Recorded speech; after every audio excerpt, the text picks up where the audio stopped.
gue ngerasain tuh kelas 3 SMA lagu Tangga tuh diputer di kantin. Kantin sekolah nih? Gara-gara radio gitu. Terus gue ngerasa kayak anjir. Terus kayak teman-teman gue gila kita punya teman artis segala macam gitu-gitu. Kayak maksudnya gue sempet ngerasain fase itulah gitu. Kalau gue ngerasa teman-teman gue yang beneran temen ya, yang dari SD main sama gue atau dari SMP main sama gue, itu nggak terlalu peduli sama karir musik gue. Dia pedulinya sama si Kamga, udah gitu. Jadi kayak Chef bikin lagu, gue coba bikinin beatnya, terus gue kirim ke Tata, terus Tata ngomong gini, kayaknya ini bukan buat gue deh men. Gitu, kayaknya ini beda nih nafasnya nih gitu. Akhirnya gue balik ke Chef, terus akhirnya kita bikin lagunya beres, terus kita kayak anjir, terus kita ngapain? Maksudnya kita kan gak punya IP apapun gitu. Akhirnya kita kayak terus akhirnya Chef yang idein, udahlah Iseng bikin aja yuk berdua.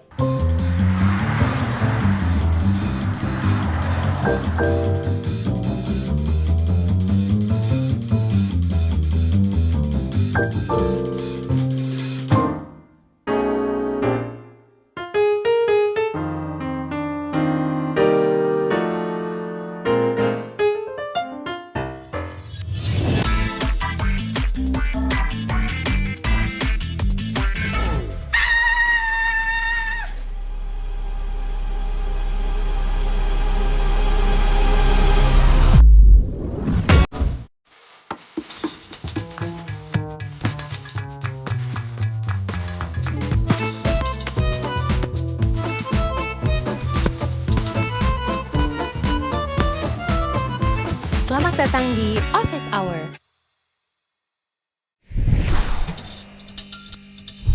Kamga Mo, musisi tanah air dengan suaranya yang khas dan kuat, saat ini dikenal sebagai vokal director dari beberapa musisi Indonesia seperti Anang dan Ashanty. Kamga juga memiliki 2 band sekaligus bernama Dekat dan juga Hondo yang ia jalani bersama dengan rekannya yaitu Tahir Hadiwijoyo dan juga Chefrina Anayang. Kira-kira seperti apa ya perjalanan Kamga saat ini di industri musik Indonesia? Langsung aja yuk kita ngobrol bareng dengan Kamga. Here we go! Hai Dance Lovers, welcome to Office Hour bersama gue Tanayu dan hari ini bintang tamunya Kamga. Yeay! Hai Tan. Hai Kam. Kayak kalau gitu gue manggilnya tetap Kamgamo atau Kamga? Kamga aja. Kenapa nggak pakai mo-nya lagi sih? Gue tuh gara-gara mau bikin akun X waktu gue tuh mau bikin akun X terus Kamga udah taken, jadi gue tambahin Kamgamo. Sebenarnya itu aja. Walaupun ada anak-anak sekarang yang gue direct yang ada satu anak yang nanya sama gue gini, Kak Kamga tuh bener kakaknya Agnes Mo? Gue baru mau masuk ke situ tuh. Lu bisa lihat itu dari ngomong gue ada kemiripan sedikit pun tuh kayak nggak ada gitu. Walaupun nggak apa-apa ya gitu. Cuman gue kayak lu kok bisa datang ke situ dari nama gue sih gitu. Kan sama ya. Kan mirip banget Kamgamo dan Agnes Mo. Blunder di gue aja. Atau mungkin suatu saat kalau lo ngedirect Agnes Mo, lo bisa membicarakan itu. Apa kabar Kam? Baik. Bagaimana perjalanan dari BSD ke Kuningan? Menyenangkan ya? Pagi ini lumayan nggak serem yang gue bayangin. Oh iya? Oh iya, berarti hari ini moodnya bagus untuk memulai obrolan kita pagi ini. Cie.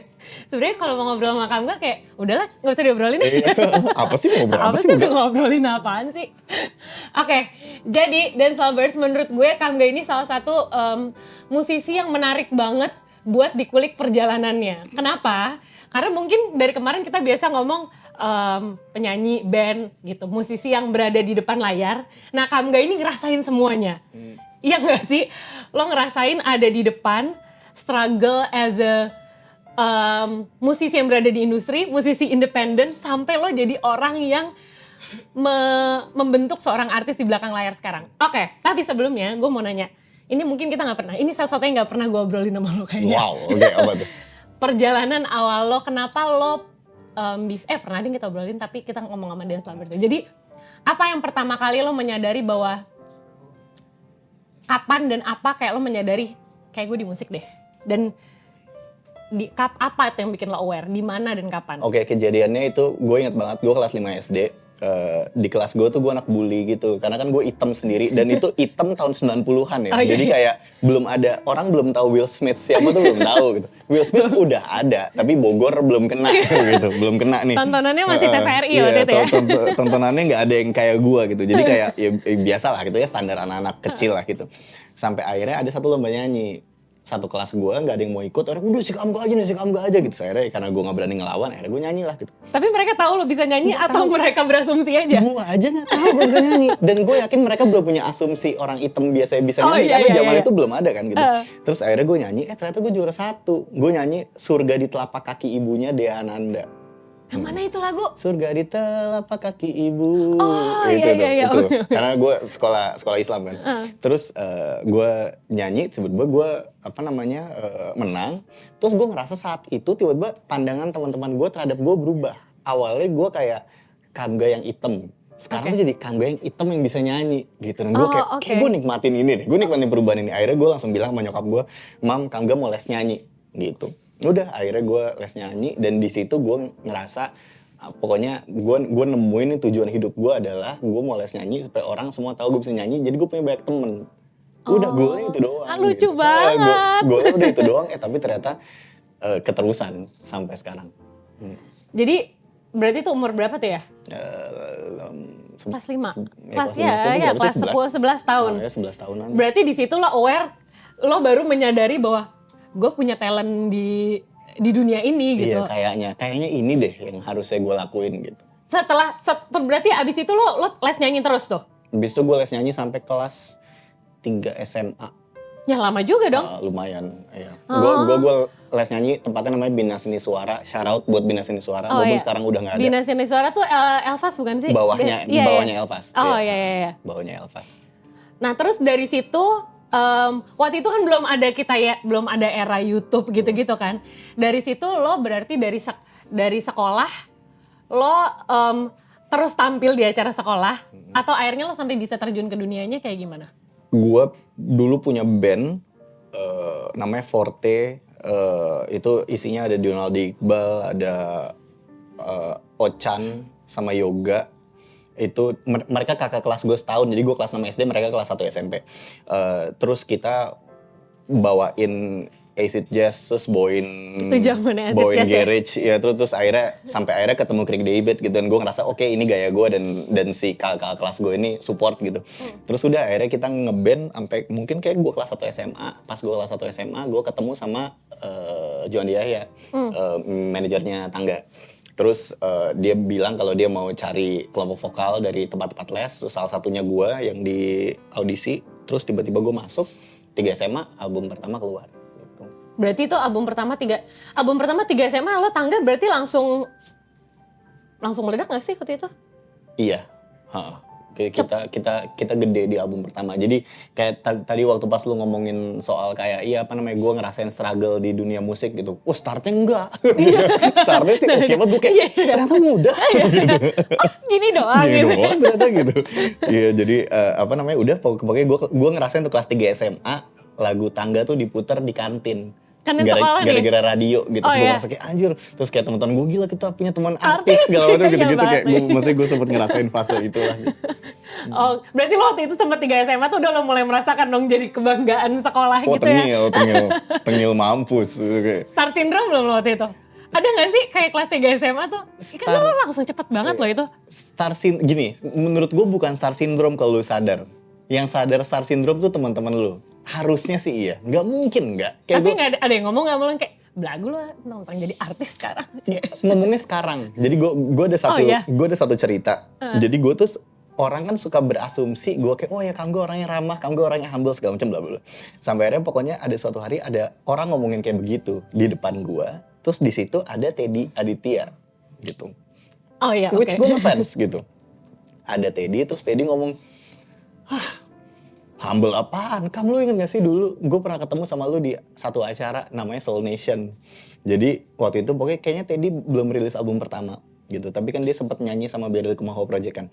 Terus gue tahu Teddy karena ya gue pernah nonton Berry gitu.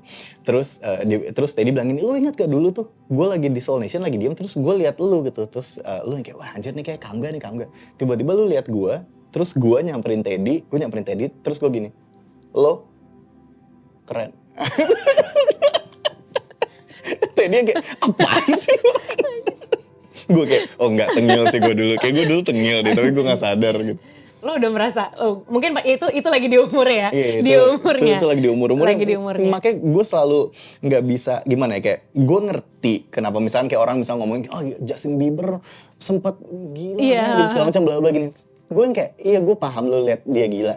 Tapi coba deh lo jadi dia. Nggak mungkin Nggak lo mungkin. gila aja. Lo Iyalah. 13 tahun satu dunia tahu lo Iyalah. gitu. Enggak lah lo gila gitu. Terus tiba-tiba semua orang look up lo gitu ya. Wajar lah gitu. Berarti kan lo awalnya, berarti lo ya dari iseng, akhirnya lo serius berada di industri ini. Lo masuk es tangga itu orang lo nggak berangkat secara sadar menurut gue. Maksudnya lo kan dibentuk gitu. Iya, Menurut gue, nggak. lo tangga itu Nggak kan sadar. dibentuk, iya kan? Kayak gimana proses lo waktu awal-awal sama teman-teman lo di tangga waktu itu, gimana kalian nyiptain chemistry as a group satu sama lain, dan kalian kan emang nggak berangkat bareng dasarnya gitu. Menurut gue karena kita masih sangat muda, kita nggak tahu. Kita bahkan nggak mikir ke arah sana. Gue tuh ngerasa kayak gue dapet chemistry sama anak tangga tuh kayak setelah 6 tahun, 7 tahun jalan. Oh ya? Itu kayak mungkin 2010-2011 gue baru mulai merasa kedekatan. Oh ya, Sama sebelumnya gimana? anak-anak. Sebelumnya ya udah, maksudnya Kerja kayak aja gitu? Kerja aja gitu. Maksudnya kayak ketemu, ngobrol, tapi gue nggak ngerasa punya kedekatan batin gitu. Sampai akhirnya karirnya mulai sulit. Nah biasanya gitu kan, ketika lu susah, nah di situ lu membuka diri lu ke Langsung. teman-teman lu gitu. Iya, Dan di iya, situ akhirnya kita ternyata cukup senasib sepenanggungan itu sampai sekarang kita masih ngeband gitu. Nah, tangga itu tahun 2014 kalian mutusin untuk Udahan. Dan pisah dengan manajemen yang sebelumnya. Terus kalian akhirnya bikin dekat. Iya. Gua Tata dan Chef. Lo, Tata, dan Chef. Nah terus gimana kalian bertiga, ini tuh kayak pergeserannya musiknya jauh banget. Iya. Jauh banget. Nggak tahu mereka gila apa gimana Iya, ya. iya. Itu tapi Agak. kayak tapi kayak jauh banget, kayak identitas musiknya jauh, identitas kalian juga jauh.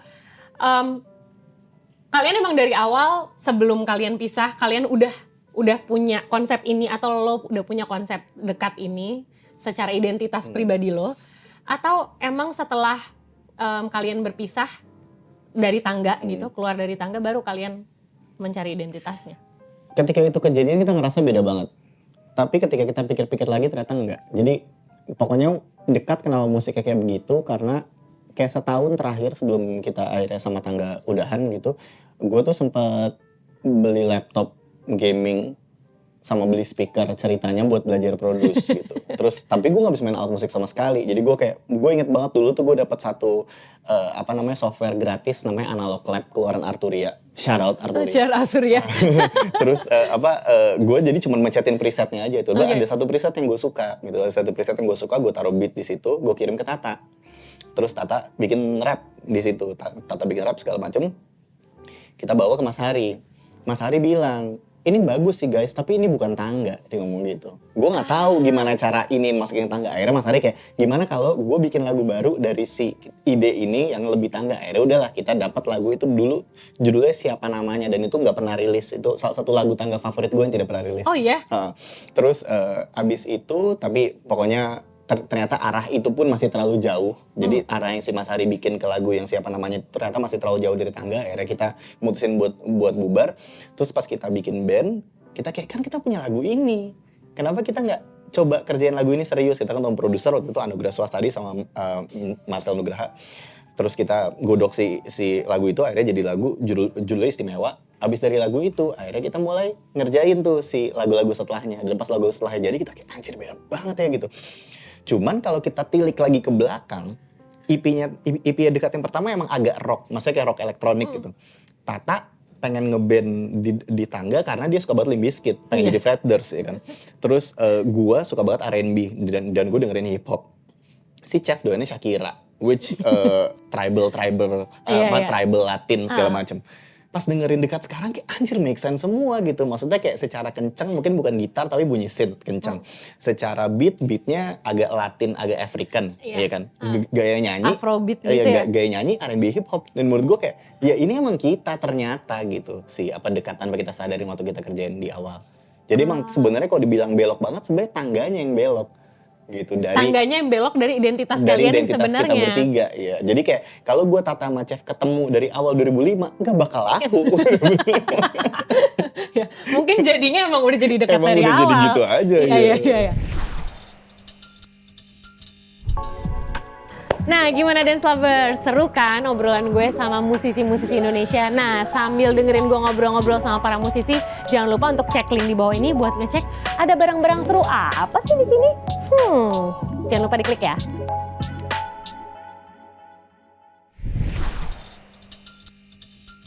Tapi berarti yang dekat itu kalian langsung produce sendiri? Enggak, jadi dekat tuh ya IP 1 sama Anugerah Swastadi sama Marcel Nugraha, IP 2 sama Marcel aja. Nah, kita pernah ngobrol ini.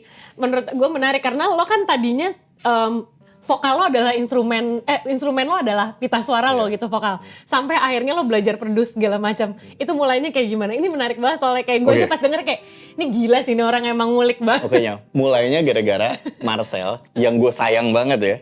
Mutusin buat cabut dari dekat. Dia pokoknya bilang gini, guys, gue udah nggak bisa lagi nih sama kalian jadi produser karena nggak ada duitnya. Itu bener gitu.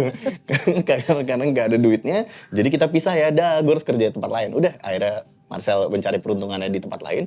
Gue bertiga nyampe di satu crossroad nih. Apakah kita mencari produser lagi? Dengan kemungkinan ini band tetap nggak laku dan produser cabut lagi, terus kita bingung lagi. Atau ya udah, gue belajar aja apa produce. Permasalahannya gue gak bisa main alat musik apapun gitu. Terus gue kayak iya gue bisa main alat musik sih, tapi kan gue ngerti komputer. Marcel bikinnya di laptop, harusnya gue bisa logika gue gitu. Gue lupa Marcel main drum, ngerti musik gitu. Terus udah akhirnya gue punya uang itu kalau nggak salah 12 juta kalau nggak salah. Gue punya uang, ini uang hidup ya. Gua punya Uang for the whole life, oke. Gue 12 juta, terus untuk beli si alat yang gue bisa pakai untuk produce tuh harganya kalau nggak salah 11.300.000 atau berapa. Jadi sisa uang gue kayak cuma 600.000. Terus gue tanya sama Chef, gimana? Ini keputusannya bijak gak? Chef bilang, ini gak bijak tapi lakuin gitu. Udah akhirnya. Untung Chef sih. Untung Chef tuh. Emang iya. Terus akhirnya udah gue beli alat itu, gue tiap hari di kamar buat coba ngerjain. Berapa bulan kemudian gue dapat satu beat untuk dekat, judulnya 20. Itu kayak lagu pertama yang gue kerjain sendiri semuanya gitu. Udah akhirnya si 20 rilis, berapa bulan kemudian Money rilis, tiba-tiba kok gue suka ya gitu. Akhirnya udah lama-lama gue produser buat Dekat dan Hondo aja sampai akhirnya sekarang gue produser juga. Berapa lama lo berarti ngulik? 2000 gue start tuh 2000 kalau nggak salah 2018. 2017 sih. Sampai akhirnya lo bisa produce ada setahun lebih. Lagu Dekat keluar seingat gue tuh 6 bulan setelah gue punya. Cepet juga lo, bener-bener tiap hari itu lo yang ya ngulik. enggak ada kerjaan. Emang bener-bener kayak ini atau mati. Akhirnya tapi ya bisa. Walaupun kalau gue denger sekarang gue kayak apaan sih gitu. Tapi ya seenggaknya jadi lah gitu. Tapi ini nggak kayak nanya nggak kayak orang-orang di sekitar lo yang berada dalam perjalanan lo dari tangga ke dekat gitu, gimana tanggapan mereka? Gak pernah lagi. Atau ada yang pernah ngomong nggak kayak Andrew nih nggak boleh ngomongin boleh ya boleh deh. kayak ada nggak temen lo yang pernah ngomong gitu gimana tanggapan mereka? Kalau gue ngerasa teman-teman gue yang beneran temen ya, yang dari SD main sama gue atau dari SMP main sama gue, itu nggak terlalu peduli sama karir musik gue. Dia pedulinya sama si Kamga, udah gitu. Jadi kayak apa kabar lu lagi ngapain sekarang? Udah segala macam. Jadi kayak nggak ada yang terlalu fokus ke sana. Tapi mungkin kalau teman-teman musik dalam dunia yang teman-teman musik sih kebanyakan apresiatif gitu, karena ngelihat kayak oh ternyata lu emang maksudnya kayak akhirnya lu jadi lu nih gitu segala macam gitu. Tapi kalau orang-orang yang di luar musik sampai sekarang masih banyak yang pertanyaan ke gue kayak, kok lu goblok sih gitu. Maksudnya kayak hidup lu tuh udah bener dulu gitu sama tangga, kenapa lu harus ngulang dari awal dengan keputusan-keputusan yang gak masuk akal ini. Lu tahu kan nih lagu gak bisa dijual? Tahu. Tapi kan siapa tahu gitu. Jadi kayak menurut gue semua pendapat orang terhadap keputusan hidup gue itu valid. Menurut gue ya gitu. Cuman memang kan kadang lu harus ngambil satu keputusan gila di hidup lu biar lu gak gila beneran. Dan gue ngerasa keputusan gue membubarin tangga dan bikin Dekat tuh salah satu keputusan terbaik yang gue pernah ambil sih. Terlepas dari outcome-nya Dekat, lu tetap gak tahu ya gitu. Tapi gue ngerasa itu kayak step yang harus diambil untuk kita jadi dewasa. Bener. Kayak emang journey yang harus lo lewatin. Iya. Ini ternyata udah 20 tahun Kam berkarir Kam Iya, di gila dunia ya. musik. Gila. Masa iya sih? Makanya. Gila, 20 tahun berkarir di dunia musik terus lo ngelewatin berbagai macam journey gitu. Dari lo es tangga, lo es dekat, terus lo ke Hondo. Kita coba ngelewatin Hondo dulu nih ya. Oke. Terus dari dekat ke Hondo. Hondo tuh ya maksudnya lo di dekat sama Chef sama Tata, terus lo di Hondo berdua sama Chef. Gimana awalnya lo berdua memutuskan untuk bikin Hondo? Apa karena kalian berdua kayak kita ngapain ya bikin lagu di rumah? Jadi awalnya gini, gue bikin satu beat waktu pas gue lagi belajar tuh, terus gue kirim ke Tata. Sorry, jadi Chef bikin lagu, gue coba bikinin beatnya, terus gue kirim ke Tata, terus Tata ngomong gini, kayaknya bukan buat gue deh men, gitu, kayaknya ini beda nih nafasnya nih gitu. Akhirnya gue balik ke Chef, terus akhirnya kita bikin lagunya beres, terus kita kayak anjir, terus kita ngapain? Maksudnya kita kan gak punya IP apapun gitu. Akhirnya kita kayak terus akhirnya Chef yang idein, udahlah iseng bikin aja yuk berdua. Kan kalau di dekat kita gak bisa nyanyi, maksudnya di dekat tuh kita gak bisa nyanyi, karena itu bukan band nyanyi, kita putusin dari awal itu bukan band nyanyi. Tapi kan kita penyanyi, pasti kita kangen nyanyi, pengen nyanyi gitu. Udah kita bikin band nyanyi, akhirnya udah kita bikin Hondo. Hondo rilis sebulan pertama itu rilis, hari ulang tahun Chef. Terus kita rilis itu, tiba-tiba gue dihubungin sama ada teman kita namanya Damo. Oh ya Damo.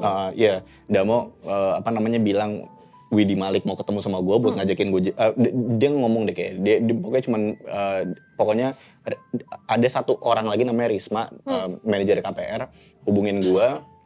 Kam si Widi mau ketemu nih sama lu nih ngobrol-ngobrol tentang Malik. Oh ya udah gitu, terus gue ketemu sama Widi bareng sama Damo waktu itu, karena gue pernah ngirim lagunya Hondo ke Damo si 30. Terus abis itu gue ketemu Widi, ngobrol-ngobrolin tentang Malik jadi backing vokal segala macem. Pas lagi ngobrol tuh Widi ngomong gini, gue denger tuh lagu lu yang 30 Hondo. Terus gue kayak, lu denger dari mana? Dari Damo. Gue kayak, anjir Damo ngapain sih, kan gue malu kan gitu. Terus kayak tapi menurut gue ini bagus deh gitu. Lu mau gak? Gue lagi, pokoknya dia lagi ada, dia lagi ngebantuin Go Ahead Challenge waktu itu. Terus dia bilang, lu mau gak ikutan lomba gitu? Ya kalau mau iseng ya cobain aja. Akhirnya gue sama Chef iseng nyobain ikut Go Ahead Challenge sebagai Hondo.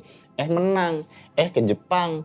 Tiba-tiba dapat label, punya album segala macam. Jadi akhirnya bener-bener kebetulan banget gara-gara satu lagu. Giliran gak diniatin Giliran gak diniatin gitu. Gue inget banget waktu itu pas gue manggung di Jepang tuh, kita cuma punya lagu 2. Jadi gue kalau denger lagu yang tadi di mana, nggak tahu, nggak tahu apa gitu. Akhirnya udah sejak itu pas pulang akhirnya kita fokus kerjain album. Nah terus pertama kali Tata, lo pertama kali dengerin lagu Hondo, lo dengerin ke Tata, pertama gimana? Reaksinya dia begitu mau rilis gitu, dia tau kayak kita kayak mau ada satu cerita ya yang menurut gue ini cukup sedih, tapi ini cukup gambarin Tata kayak gimana. Men, gue minta maaf ya kalau gue cerita di sini. Jadi pokoknya ada satu momen dekat tuh kan emang kita tuh sampai ngerasa universe tuh emang nggak ngasih dekat untuk bisa blossom gitu, karena semua hal yang kita lakukan itu ada aja temboknya gitu, dan kita ngerasa ya mungkin itu karma kita juga pernah nyakitin hati orang, kita kan nggak tahu ya gitu. Maksudnya di dalam proses kita bikin band ini mungkin ada banyak hati yang tersakiti dan itu nempel di apa kita. Tapi ada satu momen, jadi Tata nonton Hondo manggung, iya bener, di Kemang. Terus itu kita baru banget dapat label. Terus gue cerita sama si Tata, men gue dapet label segala macam gini segala macam. Terus dia ngomong gini sama gue seneng banget lo ada di posisi ini sekarang gitu. Gue ngerasa Hondo banyak yang bantu gitu, hal yang dekat emang nggak dapet gitu. Gue sampai akhirnya tuh suka mikir, apa gara-gara gue ya orang jadi nggak mau support. Nangis lagi dengerin. Jadi sedih banget men gitu. Tapi apapun yang lo ambil di dalam perjalanan karir lo, gue pasti support. Jadi lo jangan takut nggak enak sama gue dan segala macam. Udah lu jalan aja gitu. Dan di situ gue kayak tahu, gila nih orang temen gue sih gitu. Kayak emang segitu. Dan maksudnya kalau lu kenal Tata, lu punya bayangan dia ngomong gitu kan gitu. Iya. Cuman gue kayak selalu, ya kan hati orang nggak ada yang tahu ya, tapi gue kayak selalu kayak pengen ngingetin dia kalau enggak ini bukan tentang lu, ini tentang kita bertiga gitu. Emang mungkin itu nggak meant to be gitu. apa namanya. Tapi bukan berarti kalau kita ngeband harus sukses, kan enggak gitu. Maksudnya kita nggak ngeband buat sukses, kita ngeband ya karena kita pengen bagi cerita ini bareng gitu. Jadi emang ya si Dekat harus ada sama 3 kepala ini dan si Hondo harus ada karena si 2 kepala ini gitu. Dan yang lucunya adalah ketika Tata ngomong gitu, terus gue kayak gila, mungkin emang ini waktunya Hondo gitu kan. 6 bulan kemudian pandemi, nggak jadi apa-apa juga. Jadi tenang aja men, kita gagal semua kok. Tapi kalau dipikir, tapi Tata tuh udah nyampe di pertemanan yang sampai segitu. Ya. Berarti itu udah di level pertemanan yang udah lah temen gitu.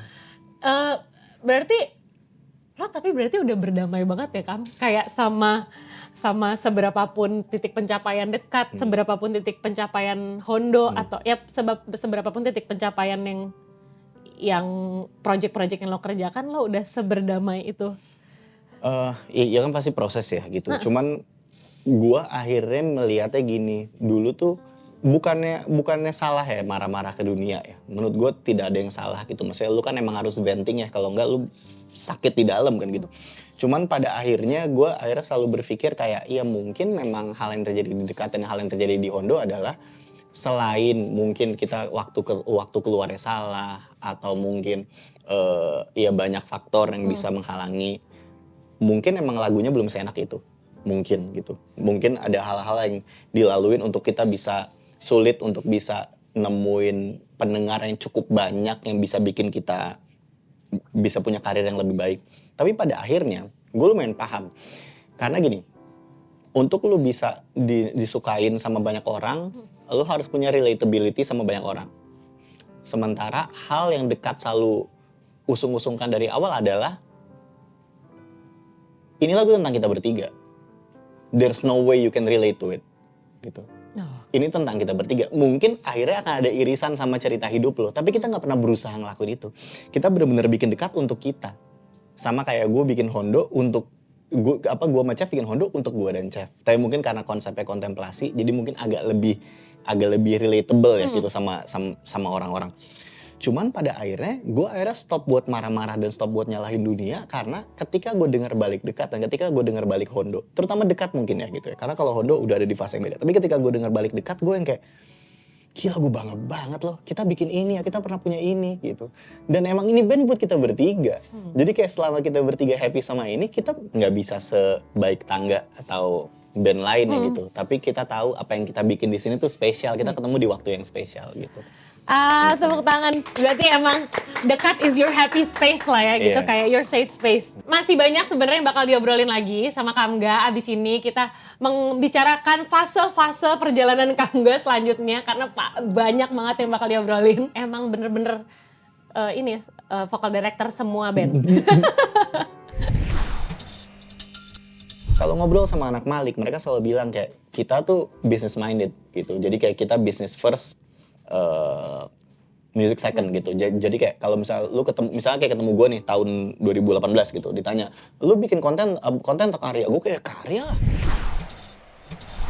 Hai, jangan lupa nonton Office Hour bersama gue, Tanayu. Dan pastinya gue gak sendiri karena bakal ada musisi-musisi seru lainnya.